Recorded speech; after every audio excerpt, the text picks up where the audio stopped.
Thank you very much. Happening now, thousands of people in downtown Detroit for the Susan G. Komen Race for the Cure 5K run and walk. 7X News reporter Julie Bonovich is live at Shane Park where it is all happening. And Julie, I know just being there, just meeting so many people, everyone really has a story to share. Oh, it's so true, Anu. Everybody has a story, and we're here in the amphitheater where a lot of people are, whether you're a survivor or you lost a loved one to this disease. We're in the amphitheater where the opening ceremonies are happening. So many inspirational stories, and this one especially. You're now going to hear from a woman who found out that she had breast cancer at age 24. My father had prostate cancer. I was 15, and he passed away. Less than 10 years after her father died from cancer, Jenny Stewart came face to face with the silent killer herself. November last year, Jenny visited a new doctor. It was part of a new insurance plan she got, basic health insurance that covered 4 visits a year. She gave me a physical. She said, okay, we don't have to do the pap smear, but I do want to feel your breasts. And I thought, why?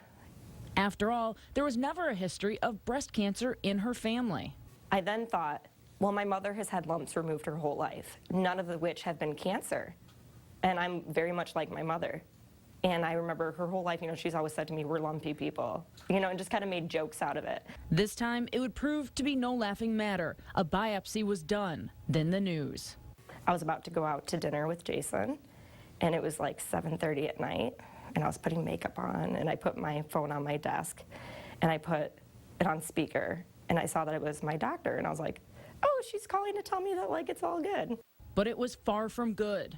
Jenny, I'm sorry to call you like this, but I didn't want you to have to wait and come in. And that's when my heart went, phew. I could just feel my heart sink, and I'm like, yeah? She's like, you have cancer. As with most 20-somethings, she carried the bare minimum for insurance. And why not? These photos show her with her husband, Jason. Athletic, they eat healthy, and she's a private contractor. But she knew she had to get help fast. She called the local hospital, but they weren't very helpful. So I hung up with them, and then I called Karmanos. Karmanos Cancer Institute, may I help you? And I was like, I started whispering on the phone. And it was the weird thing because I started whispering. I was like, I have cancer. And I couldn't say it out loud. Cancer is a word well known to those with the Helping Hands program at the Karmanos Cancer Institute. Every year, thousands come together for the Susan G. Komen Race for the Cure. Hundreds of thousands of dollars are raised, and more than 75% of those funds raised stay right here in Metro Detroit to help people fighting cancer, people like Jenny Stewart. And I know every time I look around at everyone, I'm knowing that their money and their support went towards people like me who had no insurance, no money. And so I think it means the world. So many powerful stories, so many people here touched by this disease. I know I have 2 cousins that are breast cancer survivors. A lot of us on the Channel 7 News team are here for one of that very reason. I know, Brad, you came here with the entire Channel 7 family back here.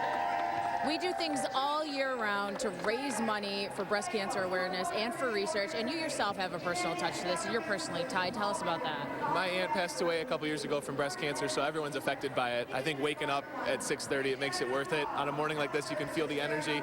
Everyone's affected, and I think, they were saying down there, this is breast cancer. This is how it affects us. You see how many people are touched by it, so to come out this morning to feel the energy, to do any little part that we can, it's fun, but it's also uplifting because we're all a united community around it. And I mean, there's 30 to 40,000 people they're expecting. We're showing pictures right now from Chopper 7 of everybody outside the amphitheater and walking around getting ready for this. We're at the opening ceremonies right now.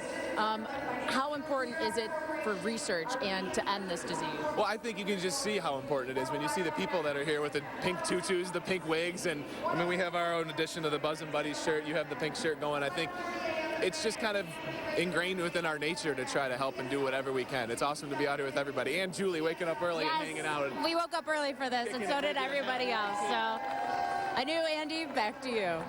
Oh, Julie, thank you.